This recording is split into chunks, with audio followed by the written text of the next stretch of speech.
Hello everyone and welcome back to the channel TH classes. आज के इस video में हम देखने वाले हैं फिजिकल एजुकेशन एंड योग, जिसका कोड है 373। इसका एक इम्पॉर्टेंट पीवाईक्यू। सो आप सभी के लिए वीडियो काफ़ी इम्पॉर्टेंट होने वाली है, बिकॉज आप सभी को पता है कि हमारी जो सीरीज़ है उसकी कंटिन्यूअसली वीडियोज़ आ रही हैं and this is also one of them. तो उस सीरीज़ से आपको आई होप बहुत ज़्यादा मदद मिल रही होगी, और हर साल उस सीरीज़ से काफ़ी सारे बच्चे हमें बार बार कमेंट करके कहते हैं कि बहुत हेल्पफुल रहती है ये सीरीज़। सो आप भी अपने कमेंट कर सकते हैं।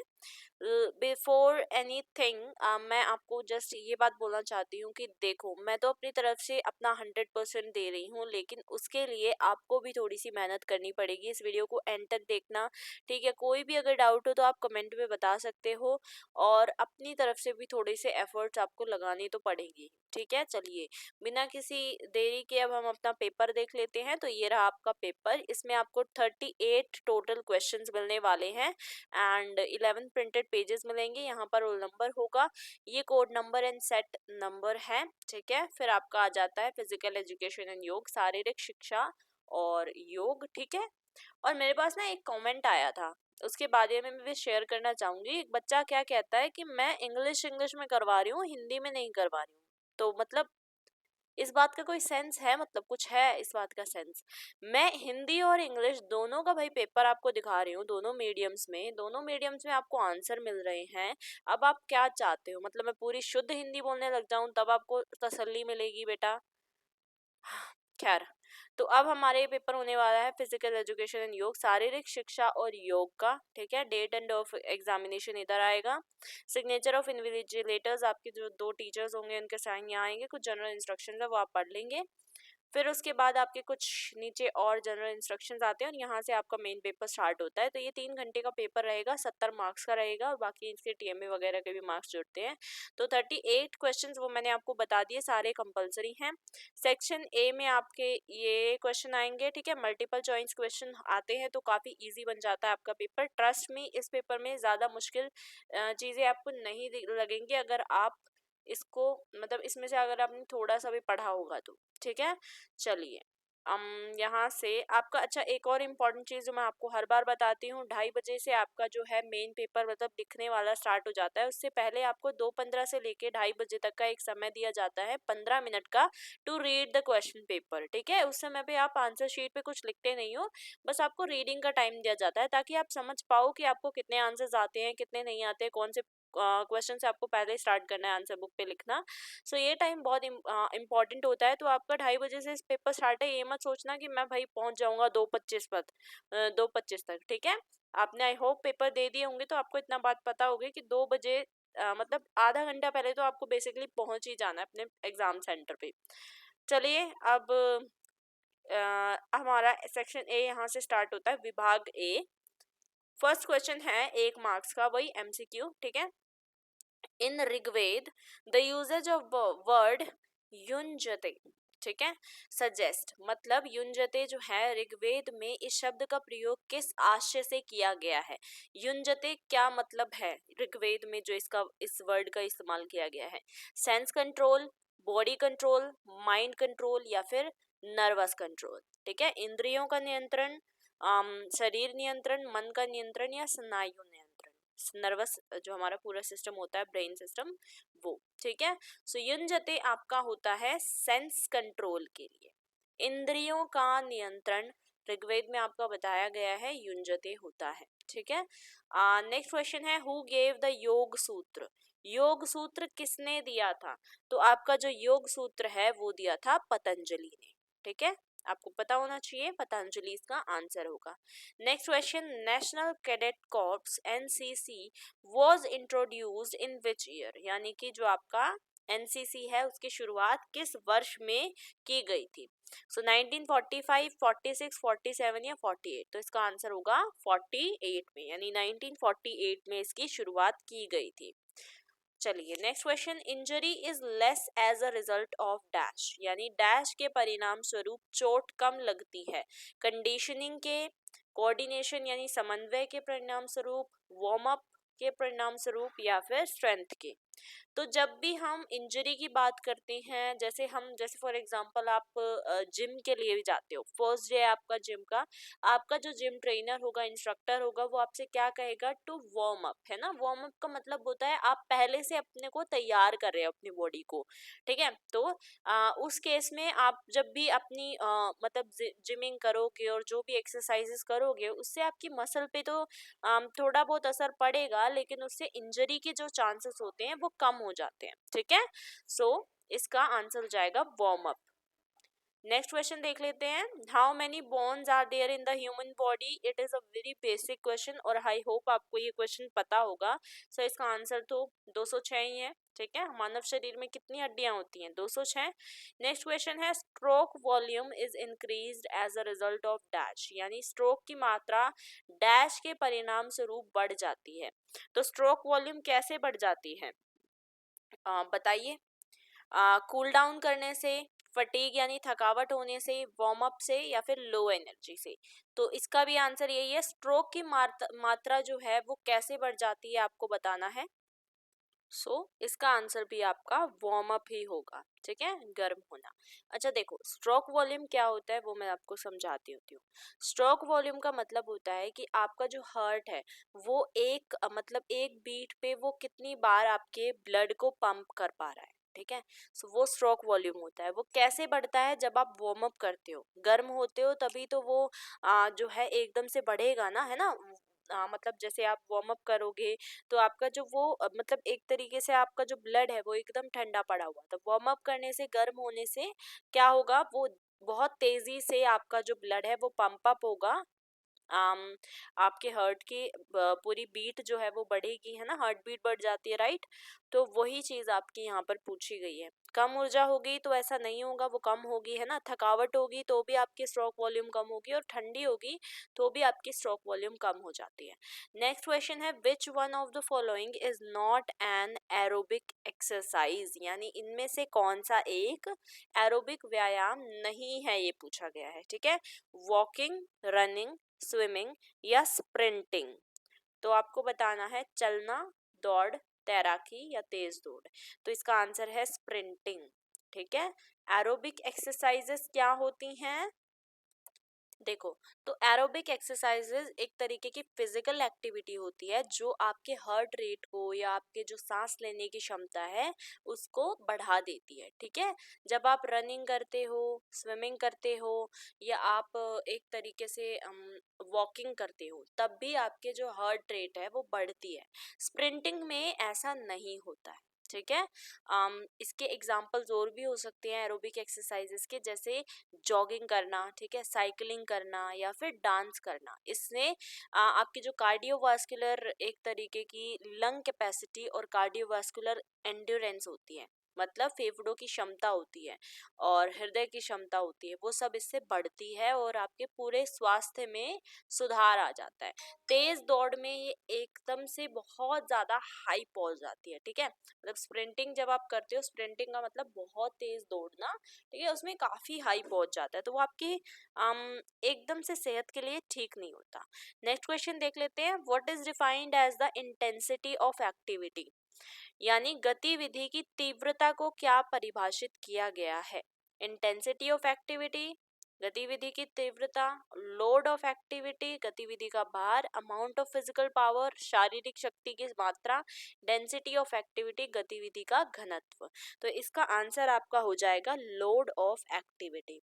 यानी जब हम देखते हैं कि गतिविधि की तीव्रता, तीव्रता यानी इंटेंसिटी बढ़ा देना, मतलब कि कोई हम काम कर रहे हैं, उसकी हमने तीव्रता बढ़ा दी, इंटेंसिटी बढ़ा दी, बहुत ज्यादा हाई कर दिया, इसका मतलब हमने उस गतिविधि का भार बढ़ा दिया है, लोड बढ़ा दिया अपने ऊपर, ठीक है।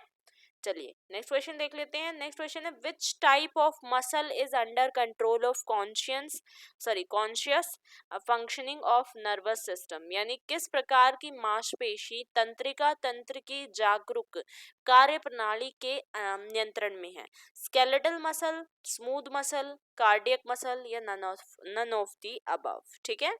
तो कंकाल की मांसपेशी, चिकनी मांसपेशी, हृदय की मांसपेशी और उपयुक्त में से कोई नहीं, तो इसका आंसर है स्केलेटल मसल। तो आपकी जो स्केलेटल मसल होती है ना, वो मांसपेशी ऐसी मांसपेशी है जो तंत्रिका तंत्र यानी जो आपका नर्वस सिस्टम है उसकी एक तरीके से कॉन्शियस फंक्शनिंग में ये आती है, उसके अंडर कंट्रोल में ये आती है, ठीक है। तो 1 नंबर आपको यहाँ से मिल जाएगा। Next question is till when does in a knock out tournament a team continues to play further matches as per schedule. किस नॉकआउट टूर्नामेंट में कब तक टीम निर्धारित कार्यक्रम के अनुसार आगे के मैच खेलती रहती है? Till winning, till defeated, till the team decides, till the organisers decides. यानी जीतने तक, हारने तक, जब तक टीम निर्णय नहीं लेती है, जब तक आयोजक निर्णय नहीं ले लेता। तो इसका आंसर है टिल विनिंग। जब भी कोई भी नॉकआउट टूर्नामेंट है तो टीम जो है वो तब तक खेलती रहेगी जब तक वो जीत नहीं जाती, ठीक है। Next question, intramural provides opportunity for find the odd man out, healthy competition, provide opportunity, promotes friendship या disassociates from sport। यानी जो इंट्राम्यूरल किसके लिए अवसर प्रदान करता है? एक स्वस्थ प्रतिस्पर्धा के लिए अवसर प्रदान करता है, मित्रता को बढ़ावा देता है, या खेल से अलग जाता है? तो ये आपको खेल से अलग करता है, डिसएसोसिएट्स फ्रॉम द स्पोर्ट। इंट्रामुरल जो आपका पूरा एक अवसर इस तरीके से देता है। इन हाथ योग था मीन्स जो आपका हठ योग है, हठ योग जो होता है उसमें ठम का क्या मतलब होता है? वायु एयर, चंद्रमा मून, या सूर्य सन, या पृथ्वी अर्थ। तो इसमें जो आपका हठ योग है उसमें आपका जो पूरा ठम होता है वो एक होता है सन के लिए, सूर्य के लिए, ठीक है। How many components are there in pranayama? प्राणायाम के कितने अंग होते हैं? तो प्राणायाम के 3 अंग होते हैं, ठीक है। विच वन इज ट्रैंक्विलाइजिंग प्राणायाम? यानी शांत करने वाला प्राणायाम कौन सा है? भस्त्रिका प्राणायाम, सितकारी प्राणायाम, शीतली प्राणायाम, या उज्जयी प्राणायाम। तो आपको बताना है इसमें से कौन सा ऐसा प्राणायाम है जो हमें शांत करता है। तो इसका आंसर है उज्जयी प्राणायाम, ठीक है। ये हमें शांत करने वाला एक प्राणायाम है। Mark what is predominant from among the following at night that causes the sleep disturbed and wet restlessness, ठीक है। चिन्हित करें कि रात में निम्नलिखित में से क्या प्रमुख है जो नींद में खलल या बेचैनी का कारण बनता है? पिंगला, चक्रा, नाड़ी, या इडा। तो इसका आंसर आपका हो जाएगा पिंगला, ठीक है। पिंगला की वजह से कई बार हमारी जो एक तरीके से स्लीप है वो डिस्टर्ब हो जाती है और एक तरीके से हम बेचैनी में आ जाते हैं। The NCC was introduced in the year dash and Indian Olympic association in the year dash. NCC की शुरुआत कब हुई थी? ये आपने अभी जस्ट ऊपर देखा है 1948 में, और आपका इंडियन ओलंपिक एसोसिएशन की शुरुआत हुई थी 1927 में, ठीक है। देखो मैं तो आपको आंसर्स बता ही रही हूँ, लेकिन आपने अपनी तरफ से भी पहले वीडियो मैं क्वेश्चन पढ़ती हूँ तो वीडियो को पॉज कर देना, उसके बाद आप कमेंट में आंसर बताना, फिर आपको देखना है कि मेरे आंसर सही है या गलत है, ठीक है। चलिए next question, the second 17th question है, the second stage of learning is motor stage. सीखने का दूसरा चरण मोटर चरण है या नहीं है? ये इस तरीके से आपको समझाना है। सो ये करेक्ट है, ठीक है। आपको इसको मतलब समझाना है कैसे। ये 2 मार्क्स के लिए है, तो आप लिखेंगे yes the motor stage is the second stage of learning. क्यों होती है motor stage second stage of learning? क्योंकि इसमें जो लर्नर होता है ना, वो एक तरीके से अपनी जो भी स्किल्स वो सीखता है उनको वो प्रैक्टिस करना स्टार्ट कर देता है। जैसे कि उसके जो मूवमेंट्स है, आपने बच्चे को भी देखा होगा, वो जैसे चलता है वो कोऑर्डिनेटेड उस तरीके से चलने लगेगा। उसके अलावा वो अपनी मिस्टेक्स को ठीक करना स्टार्ट कर देता है। जैसे फॉर एग्जांपल आपने उसको नया वर्ड सिखाया, उसको आपने बोला एरोप्लेन, ठीक है। अब वो एक बार उसको एरोप्लेन को नहीं बोल पाया, और काफी बार फिर वो नहीं बोल पा रहा है उस एरोप्लेन को, वो या तो कुछ और बोल रहा है या फिर उसको बोल ही नहीं पा रहा है। तो आपने उसको बार बार उसको आपने समझाया कि इसको एरोप्लेन बोलते हैं, एरोप्लेन बोलते हैं। तो मोटर स्टेज में क्या आता है, एक समय पे आगे वो अपने इस फीडबैक से, जो भी आप उसको दे रहे हो उससे वो एक सही मतलब अपने आप को सही कर लेगा, अपनी मिस्टेक्स को सुधार लेगा और रेगुलर प्रैक्टिस जो है उसकी परफॉर्मेंस को ठीक कर देगी। ठीक है, तो आप यही लिखेंगे। हिंदी में भी मोटर जो चरण होता है वो दूसरी अवस्था होता है सीखने का, दूसरा चरण होता है मोटर चरण सीखने का, जिसमें जो विद्यार्थी है वो कौशल का अभ्यास करता है, कौशल का अभ्यास करना शुरू कर देता है। ठीक है, ओके, ठीक है, करना शुरू करता है। और इसके अलावा इसमें वो कई सारे नई नई गतिविधियां करता है और इसमें वो फीडबैक के माध्यम से जो भी वो त्रुटि कर रहा है, मतलब मिस्टेक्स कर रहा है, उसको सुधारने की कोशिश करता है। तो यहाँ पर मैंने हिंदी और इंग्लिश दोनों में बता दिया है आपको आंसर। अगर अभी भी कोई दिक्कत है तो आप कमेंट में पूछ सकते हैं। ठीक है, चलिए अब नेक्स्ट क्वेश्चन देख लेते हैं। हमारा नेक्स्ट क्वेश्चन आपका है, इसी का और में दिया हुआ है। देखो आपको तो कोई एक क्वेश्चन करना है, लेकिन मैं यहाँ पर दोनों करवाऊंगी। तो यहाँ पर नेक्स्ट क्वेश्चन आपसे पूछा गया है, psychomotor learning is concerned with the acquisition and refinement of motor skills.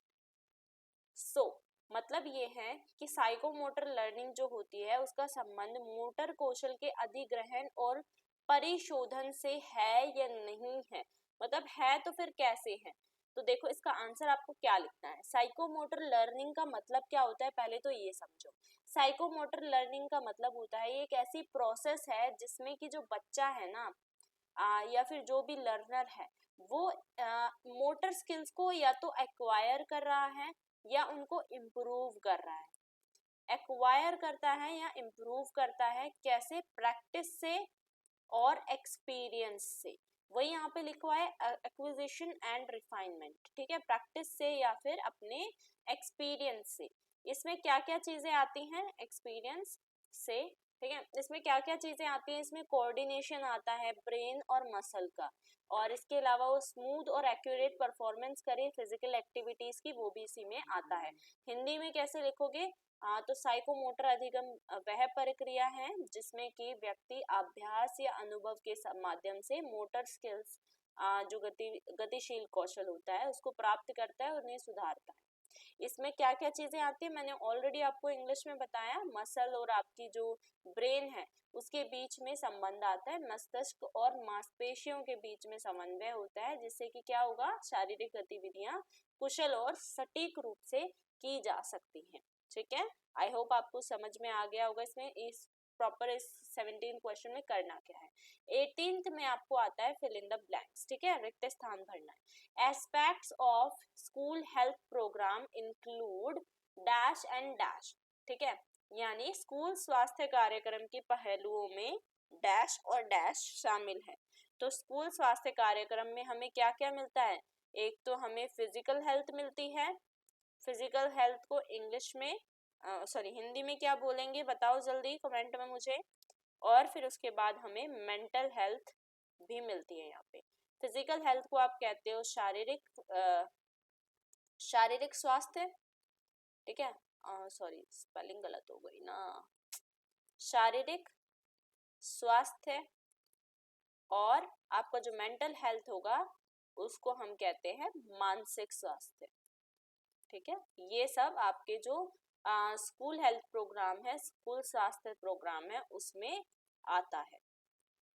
So yes, fill in the blanks. Next question में भी 19th क्वेश्चन में भी आपका आता है फिल इन द ब्लैंक्स का ही 2 नंबर का है, देख लो। 1 gram of carbohydrate is equal to dash KCAL and 1 gram of fats is equal to dash KCAL। यानी कि 1 ग्राम कार्बोहाइड्रेट में कितने किलो कैलोरी के बराबर वो होगा, 1 ग्राम कार्बोहाइड्रेट, और 1 ग्राम वसा कितने कैलोरी के बराबर होगा, किलो कैलोरी के बराबर होगा, ये आपको बताना है। तो देख लो, तो जो आपका कार्बोहाइड्रेट होता है ना, 1 ग्राम कार्बोहाइड्रेट आपका 4 किलोग्राम पर कैलोरी के बराबर होगा। और 1 ग्राम फैट आपका 9 किलोग्राम पर कैलोरी के बराबर होगा। तो यहाँ पर 4 आएगा, यहाँ पर 9 आएगा। नेक्स्ट क्वेश्चन है आपका 20 क्वेश्चन, मैच द फॉलोइंग का ये क्वेश्चन है। सो इसमें आपको क्या करना है, यहाँ पर आपको सेक्शन ए दिया गया है और यहाँ पर आपको सेक्शन बी दिया गया है, ठीक है। सो यहाँ पर देखो सात्विक डाइट लिखा हुआ है, सात्विक आहार लिखा हुआ है, और इस साइड आपका तामसिक डाइट लिखा हुआ है, तामसिक आहार। तो यहाँ पर आपको कुछ मतलब 3 ऑप्शंस दिए गए हैं। अब आपको ये नहीं है कि तीनों ही ऑप्शंस में से मतलब ये जरूरी नहीं है कि यहाँ पर 2 ऑप्शन है तो यहाँ पर 2 ही होने चाहिए, वो आपको 3 दे सकता है कंफ्यूज करने के लिए। तो देखो क्या क्या ऑप्शन दिए गए हैं, शुगरी फूड्स, फर्मेंटेड फूड्स यानी जो आपका शर्करा युक्त खाद्य पदार्थ होता है, किण्वित खाद्य पदार्थ है, अनियन, गार्लिक और टी, प्याज, लहसुन और चाय, ताजे फल और सब्जियां। तो आपका देखो सात्विक डाइट में आप सभी को पता है क्या क्या आता है सात्विक आहार में, वो भोजन जो हमारे शरीर को नुकसान ना पहुंचाए, ताजे फल और सब्जियां। तामसिक डाइट में आपके क्या क्या चीज आती हैं, अनियन, गार्लिक और टी, प्याज, लहसुन और चाय, और ये आपका एक्स्ट्रा में दिया हुआ था, ठीक है। चलिए नेक्स्ट क्वेश्चन देख लेते हैं, फिल इन द ब्लैंक्स का।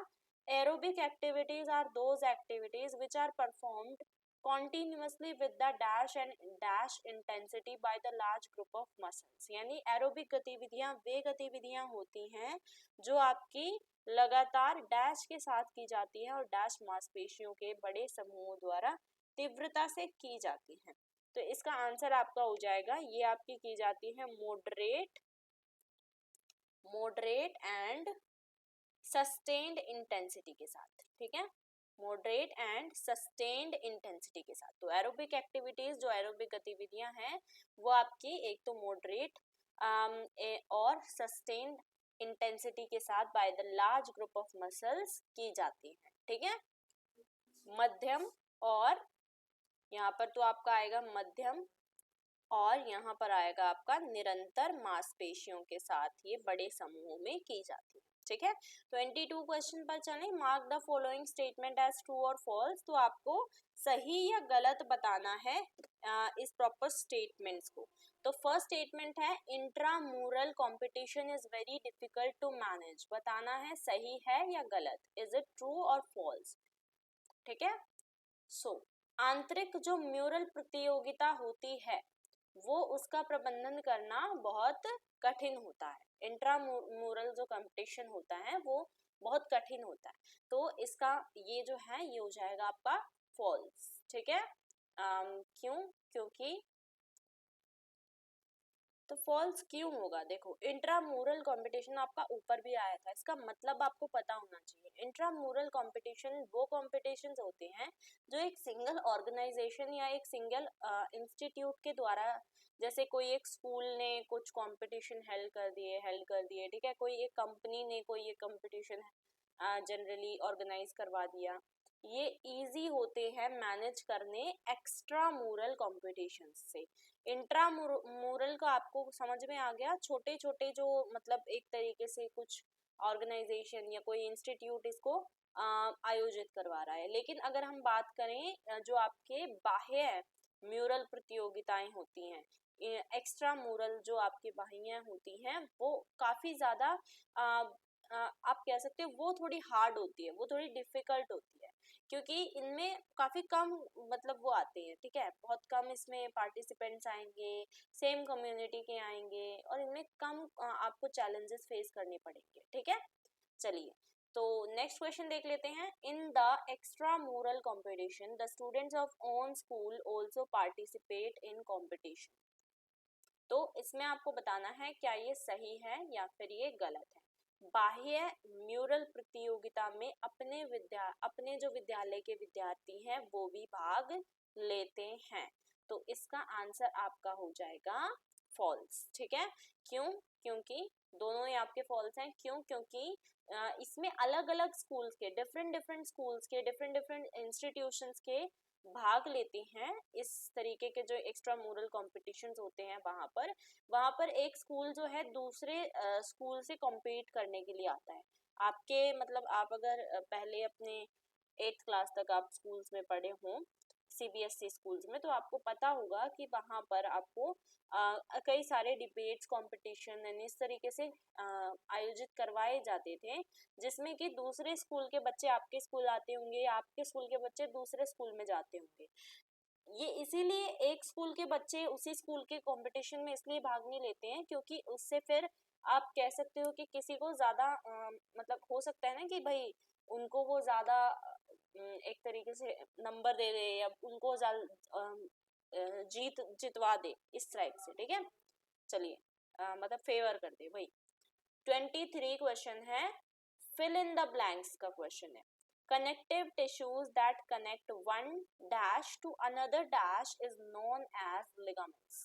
तो संयोजी ऊतक जो एक डैश को दूसरे डैश से जोड़ता है इन्हें हम स्नायु बंधन कहलाता है, मतलब कहते हैं। तो जो आपका कनेक्टिव बोन्स होता है, ये आपको पता होगा, कनेक्टिव टिश्यू सॉरी, ये आपका एक बोन को दूसरे बोन से जोड़ता है, मतलब एक हड्डी को दूसरे हड्डी से ये जोड़ता है और इसको हम इसे ये स्नायु बंधन भी बोलते हैं। अच्छा आप मुझे बताओ स्नायु बंधन का क्या मतलब होता है, कमेंट में जल्दी जल्दी मुझे बताओ स्नायु बंधन का क्या मतलब होगा। बाकी मैं तो इसका आंसर लास्ट में आपको दे दूंगी, ठीक है। 24 है, फिल इन द ब्लैंक्स, रिक्त स्थान भरना है। Bhastrika stimulates the dash and dash, bhastrika dash और डैश को उत्तेजित करती है। 2 नंबर का ये क्वेश्चन था। तो जो भस्त्रिका होती है ना, ये आपके डाइजेस्टिव सिस्टम, ठीक है, डाइजेस्टिव सिस्टम और आपके सर्कुलेटरी सिस्टम, इनको ये सर्कुलेटरी सिस्टम यानी आपका पाचन तंत्र और आपका तंत्रिका तंत्र,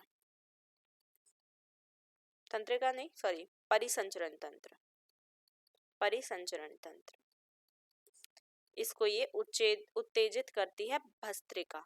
चलिए next question, match the following, वही आपका 25th में मैच द फॉलोइंग आ गया। अब यहाँ पर 2 नंबर का है, तो यहाँ पर एक अगर आप ठीक करोगे तो आधा मार्क्स मिलेगा। सेक्शन ए और सेक्शन बी, ज्ञान मुद्रा, वायु मुद्रा, सूर्य मुद्रा और लिंग मुद्रा, ठीक है। तो यहाँ पर आपको कुछ उसके बारे में डिटेल्स दी गई हैं, जैसे ज्ञान मुद्रा क्या करती है वो चीजें हैं। इंक्रीज फायर एलिमेंट, अग्नि तत्व को बढ़ाती है। Decrease earth element in the body, शरीर में पृथ्वी तत्व को कम करती है। Reduce air element in the body, शरीर में वायु तत्व को कम करता है। एम्पावर्स माइंड, मनः शक्ति बढ़ाता है। तो मनः शक्ति आपका ज्ञान मुद्रा बढ़ाता है, ठीक है। ज्ञान मुद्रा क्या करता है, मनः शक्ति बढ़ाता है। वायु मुद्रा, यहाँ पर देखो वायु और वायु आपको दिखाई दे रहा है, इसका मतलब इसका आंसर यही है। वायु मुद्रा वैसे भी आपके जो एयर एलिमेंट है मतलब वायु तत्व है उसको कम करता है आपकी बॉडी से। सूर्य मुद्रा क्या करेगा, सूर्य का मतलब क्या होता है, गर्म होना, ठीक है। तो सूर्य की मुद्रा अगर आप करेंगे तो आपका जो शरीर में पृथ्वी तत्व है उसको वो कम करेगा, ठीक है। नेक्स्ट है लिंग मुद्रा, इसमें आपकी जो फायर एलिमेंट है अग्नि तत्व है उसको बढ़ावा मिलता है। चलिए नेक्स्ट क्वेश्चन देख लेते हैं। अब आता है आपका सेक्शन बी, विभाग बी, 2 नंबर के अब क्वेश्चन स्टार्ट हो जाएंगे, ठीक है। 26 है, give 2 features which are improved as a result of yoga for sports, खेलों के लिए योग के फलस्वरूप बेहतर हुई 2 विशेषताएं बतानी है आपको। तो खेलों के समक्ष 2 विशेषताएं क्या बेहतर हुई हैं। सबसे पहले तो योग जब से खेलों में आया है तो इंक्रीज्ड फ्लेक्सिबिलिटी यानी इसने लचीलेपन में वृद्धि दी है। योग जो है वो हमारी फ्लेक्सिबिलिटी जैसे स्ट्रेचिंग और लेंथनिंग मसल्स को इम्प्रूव करती है, जिससे हमारी बेटर मूवमेंट और इंजरी प्रिवेंशन स्पोर्ट्स में होती है ना। योग मांसपेशियों को खींचने और लंबा करने में मदद करता है, जिससे खेलों में बेहतर गति और चोट से भी हम बच सकते हैं योग के सहारे। इसके अलावा सेकंड पॉइंट होगा एनहांस्ड मेंटल फोकस, योगा की प्रैक्टिस करने से जैसे प्राणायाम करने से, मेडिटेशन करने से हमारा कंसंट्रेशन और मेंटल क्लैरिटी बढ़ती है। बट देखो आप इसके आंसर्स ना अपने दिमाग से भी लिख सकते हो, जरूरी नहीं है बुक वाले ही सेम एज इट इज लिखने हैं, तो आप अपने दिमाग भी अपना थोड़ा यूज कर सकते हो। Helping athletes perform better under pressure, यानी मानसिक ध्यान में सुधार। देखो जब आप योग करते हो तो योगा में काफी चीजें आती हैं, उसमें आपका मेंटल फोकस भी आता है, उसमें आपकी मेडिटेशन भी आती है, उसमें प्राणायाम, अलग अलग तरीके की एक्सरसाइजेज आती हैं। तो वहां से आपको क्या होगा, प्राणायाम करने से, ध्यान, मानसिक स्पष्टता करने से, एकाग्रता यानी मेडिटेशन करने से एथलीट जो होते हैं ना उनमें प्रतिस्पर्धा में बेहतर प्रदर्शन करने में मदद मिलती है। अब इसी में और में दिया हुआ है, explain the meaning of sportsmanship, खेल भावना का अर्थ आपको यहाँ पर समझाना है। मैं तो यहाँ पर दोनों कर रही हूँ, लेकिन आपको सिर्फ एक करना है। स्पोर्ट्समैनशिप होता क्या है, खेल भावना क्या होती है? ये ऐसी एक क्वालिटी होती है, quality of fairness, respect and ethical behaviour in sports. It involves playing the game according to the rules, showing respect for opponents, officials and teammates and accepting victory and defeat gracefully. A person with good sportsmanship is kind, respectful and shows integrity both on and off the field। यानी कि खेल भावना, अच्छी खेल भावना क्या होगी, खेल में ईमानदारी से खेलना, सम्मान, नैतिकता का प्रदर्शन करना। इसका मतलब यह है कि खेल को उसके नियम के अनुसार खेलना, विरोधियों, अधिकारियों और सहकर्मियों का सम्मान करना, और जीत और हार को सटीकता से स्वीकार करना। मतलब ये नहीं कि भाई तुम हार गए हो तो तुम वहीं पर मतलब जल रहे हो, दूसरों से भुन गए हो बिल्कुल ही, तो ऐसा ना हो। जो व्यक्ति अच्छा स्पोर्ट्समैन है वह खेल के मैदान पर और बाहर दोनों जगह ईमानदारी, सम्मान और कद्र दिखाता है। ठीक है, चलिए नेक्स्ट क्वेश्चन देख लेते हैं। 27th, राइट द समाधि इन 2 लाइन्स। समाधि को 2 पंक्तियों में लिखना है। 2 नंबर का ये आपका क्वेश्चन है, तो इसका आंसर देख लेते हैं। So yes, Samadhi is the highest state of meditation where the mind becomes completely still and merges with the universal consciousness. It is the ultimate goal of yoga, representing complete peace and self realization। तो आपने कई लोगों को देखा होगा कि भाई उसने साधु ने समाधि ले ली, तो वो समाधि होती क्या है?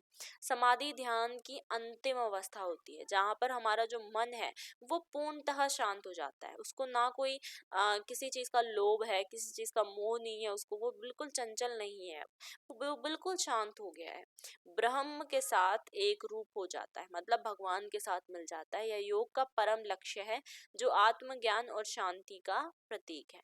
ठीक है, आई होप आपको समझ में आ गया होगा। अब इसी में और में दिया हुआ है, राइट द मीनिंग ऑफ ध्यान इन 2 लाइन्स, यानी ध्यान को अर्थ 2 पंक्तियों में आपको समझाना है, कोई एक करेंगे आप। Dhyan means deep and continuous meditation where the mind is focused on a single object or thought without distraction. It helps in attaining inner peace and spiritual awareness. ध्यान का अर्थ है गहराई से एकाग्र होकर निरंतर किसी एक वस्तु या विचार पर मन को केंद्रित करना। यह आंतरिक शांति और आत्मिक जागरूकता प्राप्त करने में सहायक होता है। समाधि का मतलब वैसे भी आप समझ गए होंगे, है ना, और ध्यान का मतलब तो आपको पता ही है। ध्यान का मतलब है आप एक गहराई में एकाग्र होकर किसी चीज के बारे में या किसी विचार के बारे में अपने मन को केंद्रित कर रहे हैं, उसी पर ध्यान लगा रहे हैं। ठीक है, चलिए 28th question, state any 2 main aspects of school health education.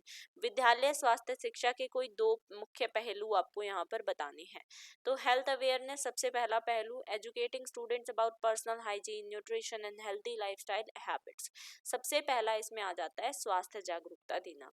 छात्रों को व्यक्तिगत स्वच्छता, पोषण और स्वस्थ जीवन शैली की आदतों के बारे में शिक्षित करना हमारा स्कूल हेल्थ प्रोग्राम में सबसे पहला मोटिव होता है। सेकंड होता है रोगों की रोकथाम या फिर disease prevention, teaching ways to prevent common illnesses and promoting cleanliness to maintain a healthy school environment. सामान्य बीमारियों की रोकथाम के उपाय बच्चों को सिखाना और स्कूल में कैसे हम साफ सफाई रख सकते हैं, स्वच्छता कैसे बनाए रख सकते हैं, उसको बढ़ावा देना। ठीक है, चलिए नेक्स्ट क्वेश्चन है 29th, explain the concept of राजसिक डाइट।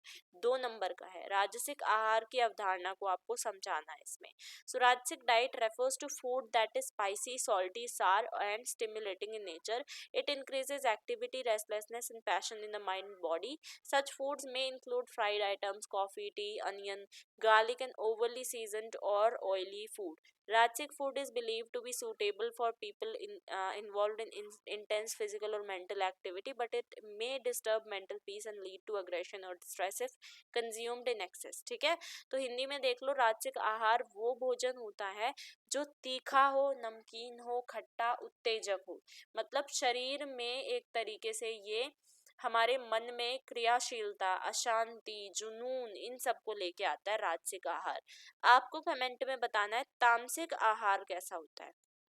ये तो हम पढ़ रहे हैं राजसिक के बारे में। तामसिक आहार और सात्विक आहार, अभी आपने ऊपर देखा था सात्विक आहार कौन कौन से होते हैं, वो क्या होते हैं, ठीक है। अशांति, जुनून, इन सबको बढ़ाता है। इसमें तले हुए पदार्थ, चाय, कॉफी, प्याज, लहसुन और अधिक मसालेदार या तैलीय भोजन शामिल होते हैं। राजसिक आहार उन लोगों के लिए उपयुक्त माना जाता है जो शारीरिक या मानसिक रूप से, मतलब काफी जो लोग होते हैं जो मेंटली और फिजिकली वर्क कर रहे हैं, बहुत एक्टिव हैं, और लेकिन फिर भी वो ज्यादा मात्रा में अगर इनका सेवन करेंगे तो वो भी मानसिक अशांति और तनाव पैदा उनके दिमाग में हो जाएगा। आपने भी ये चीज नोटिस करी होगी, जब आप सात्विक भोजन करते हैं तो आप अलग होते हैं, और जब आप तामसिक या राजसिक भोजन करते हैं तब आप बिल्कुल अलग होते हैं। तो ये चीज काफी इफेक्ट करती है हमारी बॉडी पे। नेक्स्ट 30th क्वेश्चन है, what is the goal of sports training, या खेल प्रशिक्षण का लक्ष्य क्या है। तो स्पोर्ट्स ट्रेनिंग का क्या लक्ष्य होता है, मेन गोल होता है to improve the overall performance of an athlete by developing physical, technical, tactical and mental abilities. It helps athletes reach their highest potential and prepares them for competitions.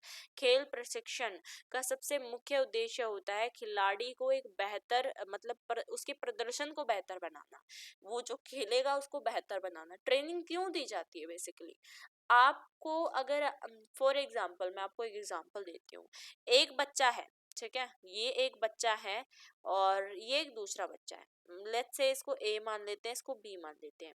ए जो है वो लगभग 2 साल से क्रिकेट खेल रहा है, ठीक है, 2 साल हो गए हैं उसको क्रिकेट खेलते, मतलब उसको प्रॉपर ट्रेनिंग भी है, उसको प्रैक्टिस भी है, सब कुछ है। और बी को हम मान लेते हैं कि उसको सिर्फ अभी 1 मंथ ही हुआ है, मतलब उसको ना बेसिक बेसिक चीजें पता है। अब आप दोनों के बीच में कंपटीशन करवाते हो, या फिर आप दोनों को एक टीम में रखते हो, अलग अलग टीम में रखते हैं, चलो ठीक है, अलग अलग टीम में रखते हैं, ठीक है इनको।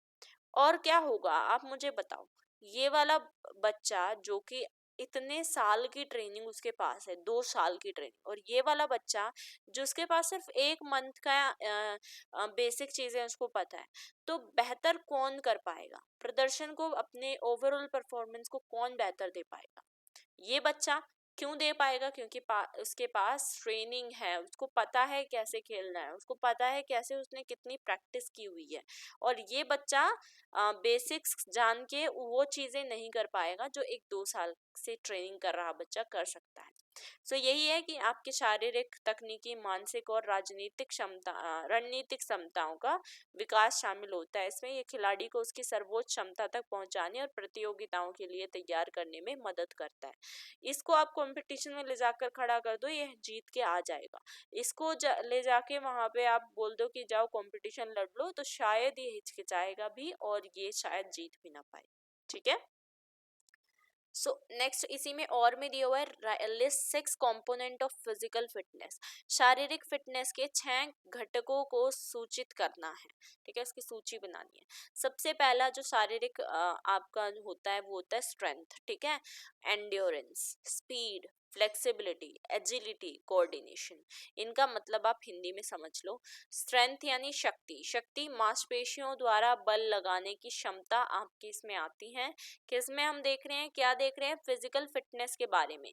शरीर आपका कितना फिट है ये आपकी शक्ति, आपकी स्ट्रेंथ से ही पता लगता है ना। मांसपेशियों में कितना, आपके मांसपेशियों द्वारा बल लगाने की उनमें कितनी क्षमता है। जैसे अभी अगर आप एक अनफिट व्यक्ति को बोल दो कि भाई 20 किलो वजन उठा दे, तो हो सकता है कि वो ना उठा पाए, ठीक है, उठा ले तो उसको दर्द हो जाए पेट वेट में कुछ भी। लेकिन अगर अब वहीं एक फिजिकल फिट व्यक्ति, उसको बोलो 20 किलो भाई ये वजन है और उसको ना थोड़ा आगे ले जाके रख दो, तो वो रख देगा। मतलब यही हमारी स्ट्रेंथ को दिखाता है। सहन शक्ति, एंड्योरेंस, लंबे समय तक कार्य करने की क्षमता बिना थके। वही मैंने एग्जांपल उसी को कंटिन्यू कर रहे हैं कि आपको, आपने एक अनफिट व्यक्ति को जो बोला कि आप 20 किलो वजन थोड़ा सा बस आगे रख दो, उसमें भी उसकी सहन शक्ति नहीं, उसकी बोल जाएगी सहन शक्ति। वहीं अगर फिट व्यक्ति है, वो फिजिकली वो बिल्कुल सही है, तो वो लंबे समय तक, मतलब आप उसको बोलो ना थोड़ा आगे भैया और आगे रख दो, तो वो लंबे समय तक उस कार्य को कर सकता है। गति की बात करें तो वो जो फिजिकल फिट होगा वो तेजी से उस काम को कर सकेगा, उसमें लचीलापन ज्यादा होगा, जोड़ों की मुक्त रूप से गति करने की क्षमता होगी, फुर्ती होगी, उसमें दिशा की तेजी से और प्रभावी ढंग से बदलने की क्षमता होगी दिशा को, समन्वय, शरीर के विभिन्न अंगों को मिलाकर कुशलता से कार्य करने की भी उसमें क्षमता होगी। नेक्स्ट क्वेश्चन है, write a note on anaerobic exercises. Anaerobic व्यायाम पर एक नोट लिखना है। अभी तक हम एरोबिक एक्सरसाइजेस के बारे में पढ़ रहे थे। एन एरोबिक एक्सरसाइजेस ये होती हैं हाई इंटेंसिटी फिजिकल एक्टिविटीज। जैसे मैंने आपको स्प्रिंटिंग के बारे में बताया था, जिसमें हमारी काफी ज्यादा इंटेंस हमारी फिजिकल एक्टिविटी होती है, वो perform for a short duration without using oxygen. हाँ, एरोबिक का मतलब ऑक्सीजन ही आप एक तरीके से बोल सकते हो। एरोबिक में हम ऑक्सीजन का इस्तेमाल करते हैं, एनएरोबिक एक्सरसाइजेस में हम ऑक्सीजन का इस्तेमाल नहीं करते एनर्जी के लिए। इन एक्सरसाइजेस में जो बॉडी है वो स्टोर्ड एनर्जी, मतलब ग्लाइकोजन, ग्लूकोज भी आप कह सकते हो, मसल से वो लेती है और फिर उसको यूज करके इन एक्सरसाइजेस को परफॉर्म करती है। इसमें एग्जांपल्स आते हैं स्प्रिंटिंग के, वेट लिफ्टिंग के, जंपिंग के।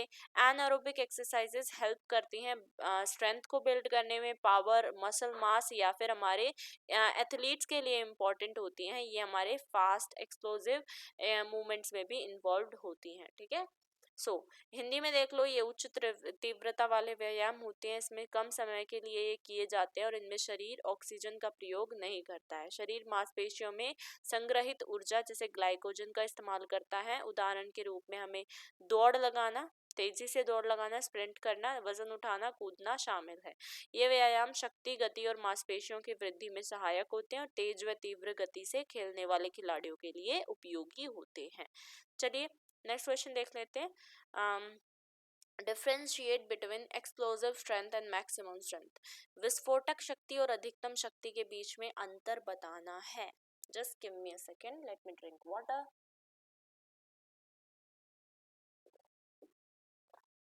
ओके, चलिए आगे बढ़ लेते हैं। ठीक है, तो देखो एक्सप्लोसिव स्ट्रेंथ, सबसे पहले इनका मीनिंग समझेंगे, नेचर, उसके बाद ये कहाँ यूज होते हैं, उसके बाद इसमें कितनी एनर्जी क्या लगती है। मैक्सिमम स्ट्रेंथ, ठीक है, मीनिंग एक्सप्लोसिव स्ट्रेंथ का होता है ability to exert maximum force in minimum time, यानी कि न्यूनतम समय में सबसे ज्यादा बल लगाने की क्षमता विस्फोटक शक्ति में आती है। अधिकतम शक्ति का मतलब होता है एक ही प्रयास में लंबे समय तक बल लगाने की क्षमता, यानी जैसे आप देख लो कम समय में हमें ज्यादा बल लगाना है। अगर हम दौड़ की बात करें, उदाहरण में देख लो, दौड़, लंबी कूद, शॉर्ट पुट, इनमें हम क्या करते हैं, हम इनमें न्यूनतम समय में, कम समय होता है लेकिन ज्यादा बल लगाते हैं।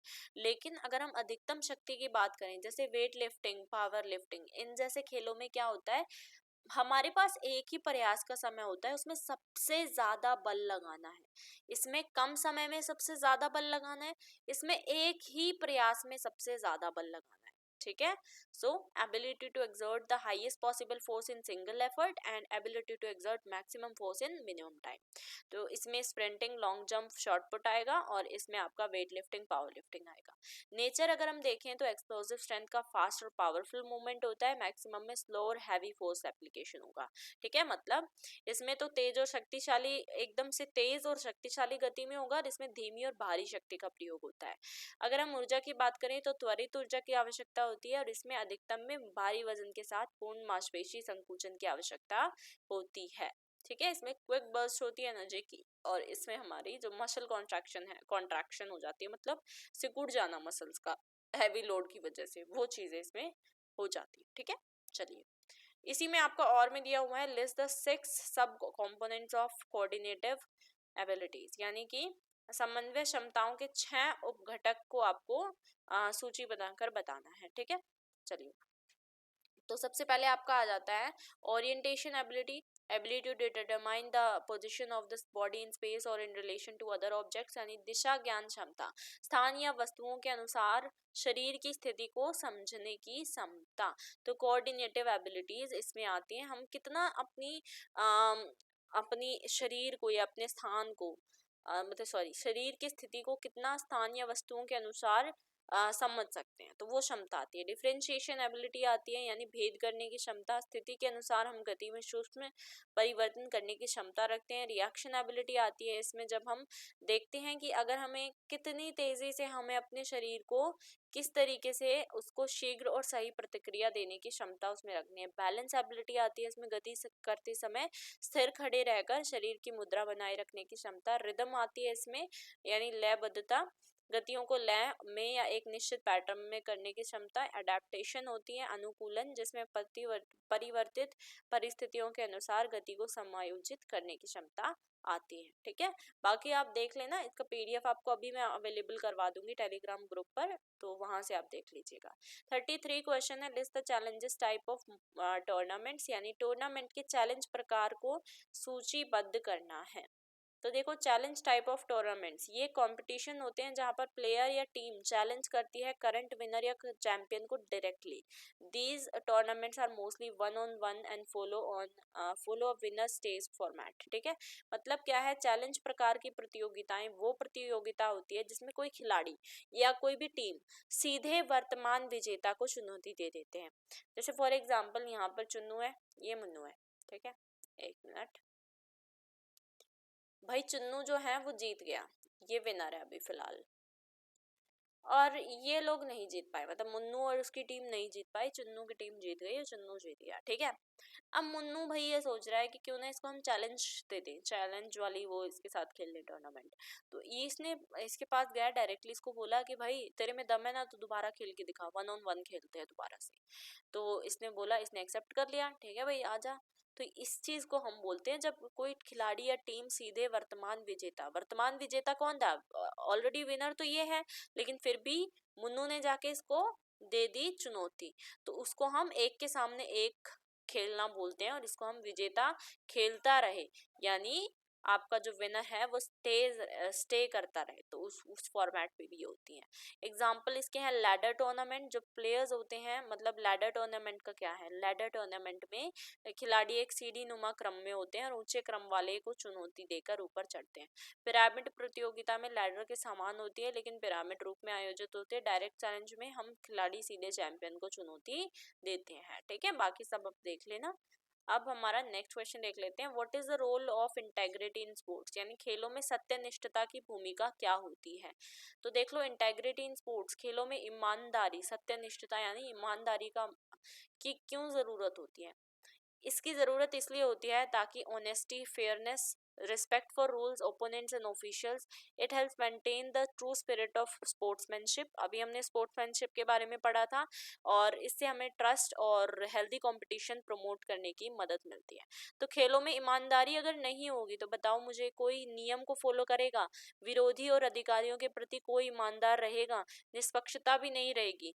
जो भाई अगर चुन्नू की टीम है, चुन्नू की टीम का अगर कोई बड़ा मतलब वहां का जो भी जिताने वाला है, मतलब जो भी आपका जज आप बोल सकते हो, जो भी है, तो वो तो चुन्नू की टीम को ही जिताएगा ना, अगर उसको जानकार है तो। इसीलिए निष्पक्षता नहीं रहेगी। समान सम्मान बनाए रखना, यह सच्चे खेल भावना को बनाए रखता है, विश्वास पैदा करता है और स्वस्थ प्रतिस्पर्धा को बढ़ावा देता है। हेल्दी कंपटीशन तो वही होगा ना जब दोनों साइड से बिल्कुल सही खेला जा रहा हो। Integrity ensures that players do not cheat or use unfair means, and it sets a positive example for others. It also helps in developing moral character and lifelong values in athletes. यानी कि ये ईमानदारी ये सुनिश्चित करती है कि खिलाड़ी धोखाधड़ी, अनुचित तरीके का प्रयोग ना करें, दूसरों के लिए एक सकारात्मक उदाहरण बने, और ये खिलाड़ियों में नैतिक चरित्र और जीवन भर चलने वाले मूल्यों का भी विकास करती है, ठीक है। Next question, right a note on school health records, यानी कि स्कूल स्वास्थ्य रिकॉर्ड पर एक नोट लिखना है आपको। तो देख लो, वेट, एक मिनट। अच्छा वो चीज़ वही आ गई ना सेम यहाँ पर, ठीक है देख लो। School health services refer to the medical and health related facilities provided to students within the school. These services aim to promote and maintain the physical and mental wellbeing of student. इनमें क्या क्या आते हैं? Regular health checkup, immunisation programme, first and emergency care, health education and awareness. School health services जो है ये early detection of diseases और students की हेल्थ और उनमें हेल्दी हैबिट्स लाने के लिए, उनको प्रमोट करने के लिए मदद करती है। देखो स्कूल हेल्थ सर्विसेज क्यों होती हैं? आपके स्कूलों में भी हेल्थ सर्विसेज चलाई जाती होंगी, जहाँ पर बाहर से भी कैंप लगाए जाते होंगे जिसमें आपका जो हेल्थ चेकअप है वो होता होगा। हमारे स्कूलों में तो खैर मतलब ये लगा लो कि 6 महीने में एक बार होता था। यहाँ पर रेगुलर लिखा हुआ है बट अब रेगुलर होने लग गया है, पहले नहीं होता था। ठीक है, तो नियमित स्वास्थ्य जांच होना, टीकाकरण का कार्यक्रम भी होता है स्कूलों में, प्राथमिक चिकित्सा और आपातकालीन देखभाल भी होती है, स्वास्थ्य शिक्षा और जागरूकता भी होते हैं। जिससे क्या होता है, जिससे हम रोगों की समय पर पहचान कर सकते हैं। क्योंकि अगर स्कूल में से बच्चे जो हैं अपना रेगुलरली अगर हम अपने स्वास्थ्य की जांच करवा रहे हैं बच्चों की, तो उससे क्या होगा, अगर किसी बच्चे को जैसे फॉर एग्जांपल मान लेते हैं कोई बच्चा है उसकी आंखें कमजोर है, ठीक है, तो वहां पर वो लोग बता देंगे, वो डॉक्टर्स वहां पर बता देंगे कि बेटा तुम्हारी आंखें कमजोर हैं और तुम्हें चश्मे की जरूरत है और तुम अपने पेरेंट्स को कल लेके आ जाना। तो वहां पर हमें क्या चीज समझ में आई कि वहां पर सही समय पर उसकी आंखों की जांच हो गई, तो सही समय पर उसे उसकी आंखें ठीक भी हो सकती है। ठीक है, छात्रों के स्वास्थ्य में सुधार हो जाएगा, इससे स्वस्थ आदतों में भी विकास में मदद मिलती है। चलिए, इसी में और में दिया हुआ है write a note on school health service. वही स्कूल स्वास्थ्य सेवाओं पर एक नोट लिखना है आपको। सेम चीज है, सेम चीज है, ठीक है, सेम यही है जो यहाँ पर हमने देखा, वही सेम चीज आपको इसमें करनी है। स्कूल हेल्थ सर्विसेज या रिकॉर्ड्स और स्कूल हेल्थ सर्विसेज वही सेम चीज है इसमें। 36 है right the method and benefit of जल नीति। जल नीति की विधि लिखनी है और उसके लाभ बताने हैं। ठीक है, तो देख लो मेथड ऑफ जल नीति और उसके बाद जल नीति के बेनिफिट। तो जल नीति क्या होता है? जल नीति में हम एक पॉट लेते हैं जो कि ल्यूक वार्म सॉल्टेड वाटर से भरा होता है। ठीक है, हिंदी में पढ़ लेते हैं इसको फटाफट से। जल नीति जो है इसमें क्या होता है, एक पॉट यानी कि एक आप बोल सकते हो कि एक तरीके से आप किसी भी बड़े से भगोने को ले रहे हो, उसमें एक गुनगुना नमकीन पानी भरना है और 1 गिलास पानी में आधा चम्मच नमक डालना है। सिंक के पास आपको झुककर खड़े होना है। नेति पोट की नोजल को एक नथुने में धीरे से डालना है। ठीक है, जैसे देख लो ये आपकी नाक है, हाँ, ये आपका ये वाला एक नथुना है, ये वाला दूसरा नथुना है। ये आपने यहाँ से आप पानी डालेंगे और यहाँ से इस नथुने से वो बाहर निकल कर आएगा। सिर को ऐसे झुकाना है कि पानी एक नथुने से होकर दूसरे से बाहर निकले। आपने ये देखी भी होंगी यूट्यूब पर, कई बार दिखाई जाती है ये। फिर यही प्रक्रिया दूसरे से भी हमें दोहरानी है। अंत में दोनों नथुनों से धीरे धीरे आपका जो पानी है वो दोनों की तरफ से बाहर निकल जाएगा। ठीक है, अब देख लो, ठीक है, समझ आ गया होगा आपको। ये आपकी नोज को हम मिटा देते हैं। चलिए, जल नीति के लाभ क्या है? नाक के मार्गों की सफाई करता है, धूल म्यूकस या एलर्जी है उसको दूर करता है, सर्दी साइनस और श्वसन संबंधी समस्याओं से बचाता है। मतलब अगर आपको सर्दी है, आपको साइनस है या आपको कोई सांस लेने में तकलीफ हो रही है, तो इस तरीके से आपको बचाता है। एकाग्रता और मानसिक स्पष्टता को बढ़ाता है, सिर दर्द या दृष्टि सुधारने में सहायक होता है। वही सेम चीजें यहाँ पर लिखी हुई है। नेजल पैसेज को जो है क्लीन करता है, हमारे डस्ट या म्यूकस या एलर्जेंस जो होते हैं हमारी नाक में होते हैं वो चीज़ों को हटाता है, कोल्ड को, साइनस इन्फेक्शन, रेस्पिरेटरी प्रॉब्लम्स को ठीक करता है, हमारे कंसंट्रेशन मेंटल क्लैरिटी को इम्प्रूव करता है और हमारे हेडेक वगैरह अगर आपको हो रहा है और इम्प्रूव करना अपनी आई साइट को, तो उसमें भी मदद करता है। प्लीज़ इसको करके मत देखना, ये आपको पहले डॉक्टर्स को दिखाना होगा आयुर्वेदिक, उसके बाद आपको ये चीज़ करनी होती है। ठीक है, don't try it at home. और में दिया हुआ है highlight the purpose and benefit of vaman dhauti, यानी वामन धोती के उद्देश्य और लाभों पर प्रकाश डालना है आपको। तो पर्पस ऑफ वामन धोती देख लेते हैं। Vaman dhauti is yogic cleansing technique used to purify the stomach and upper digestive tract. The main purpose is to remove undigested food, excess mucus and toxins from the stomach by including controlled vomiting. वामन धोती अपने रामदेव बाबा के उसमें भी देखी होंगी YouTube videos में। इसमें क्या होता है, ये क्लेंजिंग टेक्निक होती है, ये आपके ना पूरे स्टमक को प्योरीफाई करने के लिए होती है। इसमें बेसिकली आपके जो पाचन तंत्र है, पेट है, उसकी ऊपरी सतह की सफाई करती हैं। जैसे कैसे आप एक जो आपके शरीर में अपचित भोजन होता है, कोई भी बलगम या किसी भी तरह के विषैले तत्व हैं, उसको निकालने के लिए आपको उल्टी करवाई जाती है।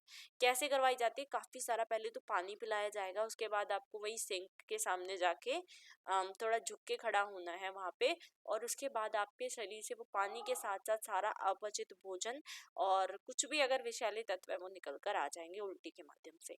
वमन धोती के लाभ क्या है? ये पेट को साफ करता है, पाचन क्रिया को सुधारता है, अम्लता यानी एसिडिटी और गैस की समस्या में राहत देता है, त्वचा रोगों में लाभकारी क्योंकि ये आंतरिक सफाई कर देता है, कफ दोष को संतुलित करता है और अतिरिक्त बलगम को भी बाहर निकालता है, मानसिक स्पष्टता और शरीर में हल्कापन महसूस करवाता है। यही सेम चीज यहाँ पर भी लिखी हुई है, तो आप पढ़ लेंगे, ठीक है। अब हम बात कर लेते हैं 37th क्वेश्चन की। सो नेक्स्ट क्वेश्चन है एलोबरेट ऑन द, अच्छा अब आता है हमारा 5 नंबर का क्वेश्चन, तो ये थोड़ा इंपॉर्टेंट है। Elaborate on the determinants of personality, व्यक्तित्व के निर्धारकों पर विस्तार से चर्चा करनी है आपको। तो एक व्यक्ति की पर्सनालिटी हमें कैसे पता चलती है? सबसे पहले तो हेरिडिटी, कि ये आपके डिटर्मिनेंट्स है पर्सनालिटी के। सबसे पहले हेरिडिटी या फिर जेनेटिक्स आप बोल सकते हो। तो हम देखते हैं traits and characteristics inherited from parents such as physical features, temperament and intelligence, है ना। तो वंशानुक्रम अनुवांशिकता हो सकती है। जैसे व्यक्तित्व कैसे हमें पता चलता है? माता पिता से शारीरिक गुण उन्हें प्राप्त होते हैं। अगर माता पिता लंबे हैं तो हो सकता है बच्चे भी लंबे हो सकता है, ऐसा जरूरी नहीं है। वो दादा दादी पे भी जा सकते हैं, चाचा चाची पे भी जा सकते हैं, किसी पे भी जा सकते हैं, ठीक है। स्वभाव, बुद्धिमत्ता, ये सारे लक्षण आपके वंशानुक्रम होते हैं। पर्यावरण या नेचर की बात हम अगर करें, एनवायरनमेंट की बात करें, तो सराउंडिंग्स, कल्चर, फैमिली बैकग्राउंड, उनका पीयर ग्रुप्स कैसा है, साथी कैसे हैं, सोसाइटी भी एक मेजर रोल प्ले करती है आपके बिहेवियर या आपके जो भी आप दृष्टिकोण देखते हैं उनको आकार देने में, ठीक है। मित्र मंडली वगैरह जो भी है। एजुकेशन, आपकी एजुकेशन बहुत इंपॉर्टेंट होती है क्योंकि ये आपके वैल्यू को इन्फ्लुएंस करती है, आपकी थिंकिंग पैटर्न को, आप किस तरीके से डिसीजन लेते हैं। अच्छी एजुकेशन अगर आपको होगी तो आप बैलेंस पर्सनालिटी बने रहेंगे, व्यक्तित्व आपका सही रहेगा, ठीक है। संस्कृति, कल्चर की अगर हम बात करें तो tradition, custom, belief and norms of society greatly influence one's personality and way of life, यानी परंपराएं, रीति रिवाज, विश्वास, आप किस तरीके से सोचते हैं, क्या विश्वास है आपके, मान्यताएं क्या है, तो ये चीजें तो आप खुद से भी लिख सकते हैं। परिस्थितियां, यानी जीवन में आपके किस तरीके से घटनाएं घटी हैं, सफलता, असफलता, आघात अगर हुआ है, ठीक है, व्यवहार को इस तरीके से प्रभावित कर सकती हैं, ठीक है। स्पेसिफिक आपकी सिचुएशन अगर आपके जीवन में हुई है, सक्सेस, फेलियर, ट्रॉमा कुछ भी है, तो वो भी आपका इम्पोर्टेंट है। फिजिकल अपीयरेंस और हेल्थ भी आपके लिए ज़रूरी है। गुड हेल्थ और फिजिकल अपीयरेंस ये आपके कॉन्फिडेंस को, इलनेस अगर इसको इनको बूस्ट करेंगे, लेकिन अगर आपको कोई बीमारी है तो ये आपके सेल्फ एस्टीम को भी, यानी आपको आत्मसम्मान को भी प्रभावित कर सकते हैं, ठीक है। अगर आप अच्छा स्वास्थ्य है, आपके पास आकर्षक व्यक्तित्व है, तो आप आत्मविश्वास बनते हैं, आत्मविश्वासी बनते हैं। लेकिन अगर आप बीमारी या किसी शारीरिक विकृति से जूझ रहे हैं तो आपको आत्मसम्मान को ये प्रभावित जरूर करते हैं। नेक्स्ट है differentiate between domains of learning and stages of learning, सीखने के क्षेत्र और सीखने के चरणों के बीच में अंतर बताना है। तो देख लेते हैं डोमेन्स ऑफ लर्निंग और ये है स्टेजेस ऑफ लर्निंग। तो डोमेन्स ऑफ लर्निंग का मीनिंग है टाइप्स, फोकस वगैरह सब बता दिया। सबसे पहले तो डोमेन्स ऑफ लर्निंग में आते हैं categories that describe what is learn. Stages of learning में आता है phases that describes how learning progress, ठीक है। यानी अधिगम के क्षेत्र, अधिगम की अवस्थाएं। अधिगम के क्षेत्र में हमें पता चलता है कि हमने क्या सीखा या क्या सीखा जाता है। अधिगम की अवस्थाएं बताती हैं कि हमें कैसे अधिगम की प्रक्रिया चलती हैं, ठीक है। इसमें आपके अगर हम प्रकार की टाइप्स की बात करें तो इसमें आपके डोमेन्स ऑफ लर्निंग में आता है नॉलेज, कॉग्निटिव, ठीक है, अफेक्टिव या एटीट्यूड, साइकोमोटर या स्किल्स। स्टेजेस ऑफ लर्निंग में आता है कॉग्निटिव स्टेज, एसोसिएटिव स्टेज या फिर ऑटोनोमस स्टेज, ठीक है। तो संज्ञानात्मक अवस्था, सह संबंध अवस्था, स्वचालित अवस्था, और इसमें आता है संज्ञानात्मक ज्ञान, भावनात्मक भावना, मनोचालित कौशल। केंद्र बिंदु की बात करें तो अधिगम के परिणामों पर केंद्रित है और ये कौशल सीखने की प्रक्रिया पर केंद्रित है। यहाँ पर उपयोग की बात करें तो ये शैक्षिक लक्ष्यों को निर्धारित करने में और खेल और योग में कौशल विकास को समझाने में होती है। ये हमारे एजुकेशनल प्लानिंग में या गोल सेटिंग में मदद करती है डोमेन्स ऑफ लर्निंग, और ये हमारे मोटर स्किल्स डेवलपमेंट में, ठीक है, हम खेल किस तरीके से जो भी हम खेल रहे हैं उस चीज़ों में। इसमें आपके एग्जाम्पल आते हैं जैसे रूल्स को याद करना, ठीक है, रिस्पेक्ट दिखाना किसी को, या कोई एक्शन दिखाना, इसमें आपकी स्टेजेस में आ जाएगी। जैसे आप बिगिनर हैं, या आप प्रैक्टिस पे हैं, या आप मास्टरी कर चुके हैं किसी चीज़ की, ठीक है, तो इस तरीके से। अब आपका आ जाता है 38 question. Right the methods and benefits of वायु मुद्रा, डिफाइन मुद्रा एंड गिव इम्पोर्टेंस। वायु मुद्रा की सबसे पहले तो विधियां और लाभ लिखने हैं, और उसके बाद मुद्रा को परिभाषित करना है और महत्व बताने हैं, ठीक है। तो देख लेते हैं इसका आंसर भी। सबसे पहले तो डेफिनेशन देख लो, मुद्रा क्या होती है। मुद्रा एक सिंबॉलिक हैंड जेस्चर्स होता है, पोजिशन होती है, जो हमारी योगा और मेडिटेशन में जो है यूज की जाती है, जिससे हमारा direct flow of energy in the body हमें हेल्प मिलती है बेसिकली। इम्पोर्टेंस क्या है, ये हमारी बॉडी में जो 5 एलिमेंट्स हैं उनको बैलेंस करने में मदद करती हैं। इससे हमारा कंसंट्रेशन और मेंटल फोकस बढ़ता है। इससे हमारी हीलिंग और हमारी ओवरऑल हेल्थ में मदद मिलती है इम्प्रूव होने में। ये हमारे प्राणायाम और मेडिटेशन प्रैक्टिस को भी एक तरीके से कॉम्प्लीमेंट करती हैं। देखो हिंदी में देख लो, परिभाषा देख लो मुद्रा की। मुद्राएं क्या होती है, योग और ध्यान में प्रयोग होने वाली हाथों के विशेष इशारे या स्थिति होती है, जो शरीर की ऊर्जा को नियंत्रित करने में सहायक होती हैं। मुद्राओं के महत्व हैं शरीर के 5 तत्वों को संतुलित करना, एकाग्रता और मानसिक शक्ति बढ़ाना, स्वास्थ्य सुधारने में सहायक होना, और प्राणायाम और ध्यान में प्रभावी भूमिका निभाना। उसके बाद मेथड और बेनिफिट देख लेते हैं। मेथड में आपको आपके इंडेक्स फिंगर को फोल्ड करना है, उसके बाद उसे जेंटली प्रेस करना है at the base of thumb, keep the thumb pressing lightly on the bent index finger, and उसके बाद 3 जो अदर फिंगर्स है उनको स्ट्रेट और रिलैक्स रखना है। इसी तरीके से आपकी दोनों हैंड्स की आपको 15 से 20 मिनट डेली प्रैक्टिस करनी है। बेनिफिट इसके हैं कि आपके एक्सेस एयर जो वाता है आपकी बॉडी में उसको रिड्यूस करने में मदद करती है वायु मुद्रा, ठीक है। ट्रीटिंग आपके जॉइंट पेन, अर्थराइटिस, गैस या ब्लॉटिंग, इस तरीके से इनमें इनको ट्रीट करने में हेल्पफुल होती है। आपको नर्वसनेस से बिल्कुल सही करती है, एंग्जाइटी या रेस्टलेसनेस है उसमें सही आपको ठीक कर देती है, मेंटल क्लैरिटी और फोकस आपको देती है, ठीक है। तो विधि आप देख लेना, मोड़कर आपको तर्जनी, पहली जो उंगली होती है उसको मोड़कर अंगूठे की जड़ में रखना है, ठीक है। आप भी करोगे मेरे साथ, अंगूठे से तर्जनी को हल्के से आपको दबाना है, बाकी 3 उंगलियों को सीधे और बिल्कुल ढीले रखना है, और दोनों हाथों से आपको 15 से 20 मिनट तक रोज करना है। मैंने अभी आपको बता दिया कि इससे आपका वात दोष कम होगा, जोड़ों के दर्द, गठिया, गैस या कोई भी अफारा है उसमें लाभकारी होगा, बेचैनी, घबराहट, चिंता को शांत करेगा, और मानसिक स्पष्टता और एकाग्रता को बढ़ाता है। लास्ट क्वेश्चन है इस पूरी वीडियो का, एक्सप्लेन करना है विपरीत करनी मुद्रा विद बेनिफिट्स एंड प्रिकॉशंस। विपरीत करनी मुद्रा के विषय में बताना है, साथ ही लाभ और सावधानी पर भी हमें व्याख्या करनी है। तो देख लो विपरीत करनी मुद्रा क्या है। विपरीत करनी मुद्रा एक योग पोज होता है in which the body is inverted with the legs elevated higher than the head and the body supported by the shoulders. It is commonly known as the inverse pose. The practitioner lies on their back, lift their legs above their head, and support their lower back with their hands, with the arms remaining on the floor. The chin should be placed on the chest to avoid pressure or the neck. ठीक है, देखो हिंदी में नहीं, पहले इसको हिंदी में देख लेते हैं। प्रिकॉशंस आ गई। अच्छा, विपरीत करनी मुद्रा क्या है, इसकी व्याख्या देख लो। विपरीत करनी मुद्रा एक योग आसन होता है। इसमें क्या होता है, इसमें शरीर को उलट कर सिर से अधिक ऊंचाई पर पैरों को रखा जाता है और शरीर को कंधों द्वारा सहारा दिया जाता है। आपने देखा भी होगा, ठीक है। इसे सामान्यतः उल्टा आसन कहते हैं। इसमें पीठ के बल लेटकर जो साधक है पैरों को सिर से ऊपर उठाकर और अपनी पीठ को, मतलब आप देख लेना, गर्दन पर दबाव देता है, उससे वो जो भी उससे वो दबाव से बचने के लिए क्या करता है, वो सारी चीजें हैं। करनी मुद्रा की क्या विधि होती है, पीठ के बल लेटना है, पैरों को सीधा रखना है, ठीक है, ये सब आप देख लेना। उसके बाद आपका विपरीत मुद्रा करनी मुद्रा के लाभ आ जाते हैं। मस्तिष्क और ऊपरी शरीर में रक्त संचार को सुधारता है, तनाव को कम करता है, कंधों और कोर की मांसपेशियों को मजबूत करता है, पाचन में सुधार करता है, पेट के अंगों में रक्त प्रवाह को बढ़ाता है, हार्मोनल संतुलन और थायराइड की प्रक्रिया को या कार्य प्रणाली को सुधारता है, लिम्फेटिक सिस्टम को उत्तेजित करता है, विषाक्तता को दूर करने में मदद करता है, थकान को कम करता है, चिंता या अवसाद को भी दूर करता है।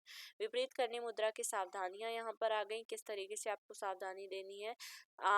इस मुद्रा में अगर आपके कंधे, पेट या गर्दन में किसी भी तरीके से समस्या है, पीठ में समस्या है, तो इस समय पे यह मुद्रा नहीं करनी है। हाई ब्लड प्रेशर या आपको हार्ट की कोई समस्या है तो इस समय पे भी नहीं करनी है। गर्भवती महिलाओं को नहीं करनी है, ठीक है। मुद्रा को ज़्यादा देर तक नहीं करना है, खासकर शुरुआत में। स्थिति से बाहर निकलते समय आपको याद रखना है गर्दन या पीठ में खिंचाव ना हो, ठीक है। And this was all your video. I hope आपको ये वीडियो पसंद आई होगी। यहाँ पर मैं आपका पेपर भी दिखा देती हूँ, पूरा कंप्लीट हो गया है, ठीक है। नीचे आपका कुछ नहीं है। चलिए, तो उम्मीद करती हूँ कि आपको ये वीडियो पसंद आई होगी। आपने इस वीडियो को लाइक कर दिया होगा, शेयर कर दिया होगा अपने सभी साथियों के साथ। अगर आपने यहाँ तक देखा है, अगर कोई भी डाउट है तो आप कमेंट में बता सकते हो।